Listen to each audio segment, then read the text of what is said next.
Hey there. Well, I'm making this video to talk about Saturn, which is going to be moving into Libra on November 15th, 2011.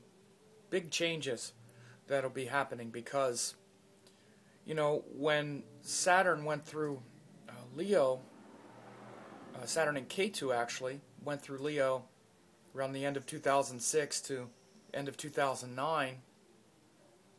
That was the time when we saw the big change in world perspective, global perspective, to what had been happening, especially since like the Iraq War started and the war on terrorism and all of that stuff that was so somewhat accepted and even debatable for a while.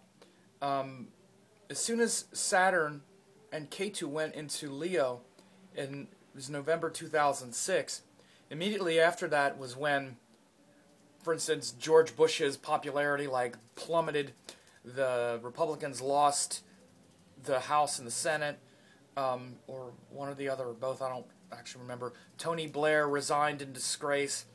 All of the trappings of empire that had been noble, or had at least been looked at as being noble by some.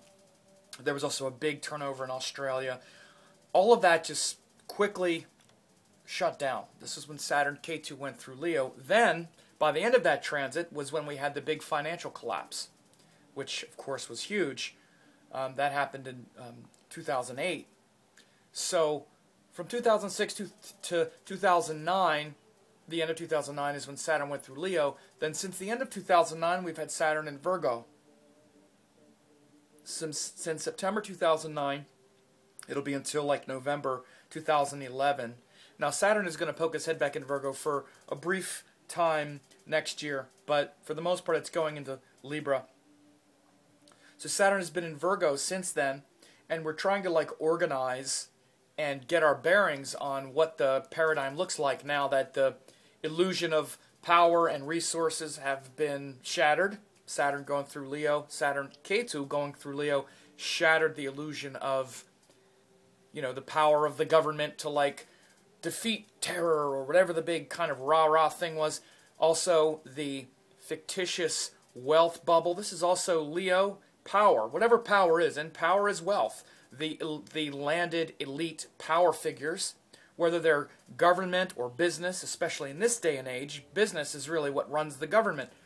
So the big power brokers, power managers, Wall Street, all that stuff is very much Leo. Then, obviously, that failed. Then Saturn goes into Virgo, and we're trying to okay, well, what's the next paradigm looking like? We're trying to organize the new paradigm since the end of 2009. That's given rise to things like the Arab Spring, the Tea Party movement in this country, protests. Now we have this Occupy Wall Street. These things are there. In addition, Virgo is also an earth sign. It's also what's called a tamasic sign, which is about worry and fear about our health and losing things. And so the other thing that's happened, because it's an earth sign, is we've seen a lot of earth problems. Since Saturn went into Virgo, we had, in summer of 2010, we had the Gulf oil crisis with a geyser of oil blasting into the Gulf of Mexico.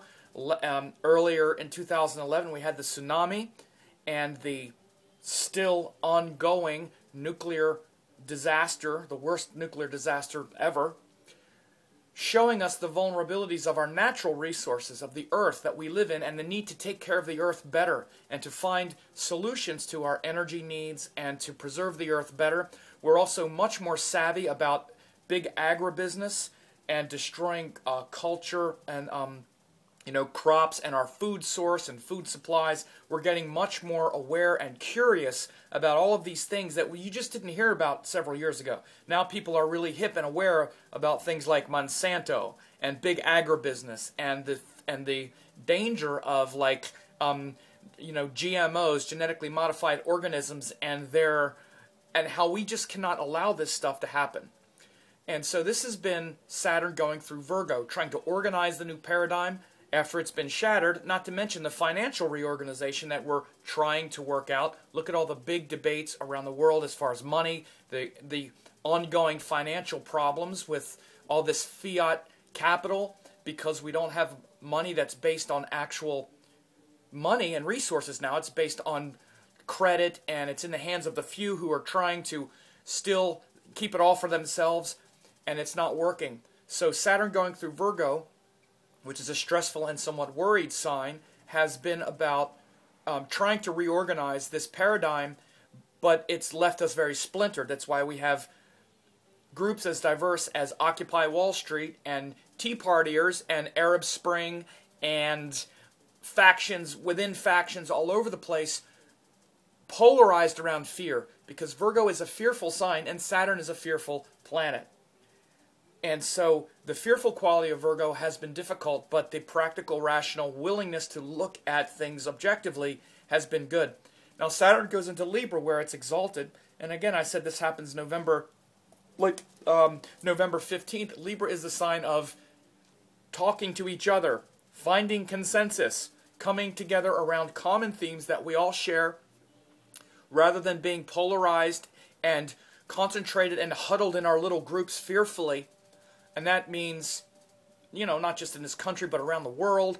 And, finding consensus around common human needs and planetary needs. And they're really not different, because we are connected to the planet. The planet sustains us. And if we can't keep looking at the planet as something that we own, that we can just like rape at will, all of these things are going to require that we talk to each other around common values. And but Saturn brings consequences, and he's going to show the consequences of our inability to do those things in order to bring us together. Look at how we didn't really learn the lesson of the Gulf oil spill. Disgracefully, even the president, who's supposed to be on top of the, agricultural and the, environmental issues, he approved, new contracts to drill in the Gulf, and it's just drill, baby, drill. That we haven't learned the lesson of energy dependency or independency, and the issues usually talked about. So we're not dependent on Middle Eastern oil and conflicts and the Arab world, so that we're energy reliant. It doesn't even consider hardly the environment. So getting back to talking about these issues and realizing the mistakes that we've made is going to be big when Saturn goes into Libra. And I think you're going to see consensus around, even from very difficult groups, at least on the surface, like maybe the Occupy Wall Streeters and the Tea Baggers and the Tea Partiers, whatever the heck they're called, and all of these groups. We all have a common, you might say, enemy, and that's the 1%ers and the 99%ers. We have to even out the scales of justice, and this is what Libra is about. And we will come together around themes that even us all out and bring about a dignified culture and world. We need to do this, and this is the real promise. The last time, one of the last things I'll say is that in the mid-60s, Saturn and Uranus had an opposition.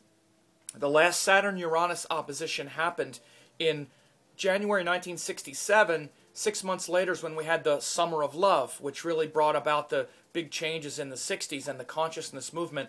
The last time Saturn and Uranus, their last opposition, actually happened in February of 2010. And here we are, about a year and a half later, and we're seeing much more active sort of protest movement going, with a lot of young people and everyone else getting involved. We all have so much in common with the movements that are starting to take hold, and we need to treat each other as human beings, and that includes people that live on Wall Street or cops or whoever they are, and realize that we're all in it together, and not play into the game of separate, divide, and conquer that the elite has always played against us. So looking beyond those labels and looking beyond the name calling and being polarized is the big promise of Saturn in Libra, which starts in November of 2010, November 15, and goes for a couple years. So leave me some responses. Let me know what you think of this message.